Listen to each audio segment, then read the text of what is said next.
เอาคลิปนี้ก็บ่มีหยังหลายบ่าวเซียนมาเว้าเรื่องเด็กน้อยมาลักมองบ่าวเซียนเนาะโอ้สองด้านพี่น้องเอ้ยเขาลักเนาะนี่เอามาเบิ่งเลยว่าเขาลักบ่ได้แน่พี่น้องนี่และก็บ่าวเซียนใส่อยู่นี่พี่น้องกาหมู่ลักหมดแล้วพี่น้องนี่โอ้นี่อยู่นี่แหละอันนั้นบ่าวเซียนก็ยังจื้อเนาะใส่อยู่นี่แหละนี่โอ้หมู่ลักแล้วพี่น้องนี่แหละคืออยู่นี่พี่น้องนี่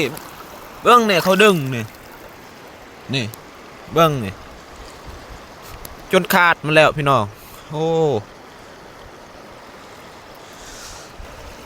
พวกที่ลักนี่คือว่าจนปัญญาเนาะจนปัญญาเอามีเงินซื้อนี่พี่น้องเอ้ยมาลักเอาของหมู่เนาะนี่เนาะโอ้มาลักนี่พยานบาปโบผู้ลักนะโบนี่โอ้โมเฮ็ดอันนั้นเฮ็ดแนวนี้บ่ได้นี่เด้อเบิ่งนี่มองบาเซียนนี่โอ้นี่แหละ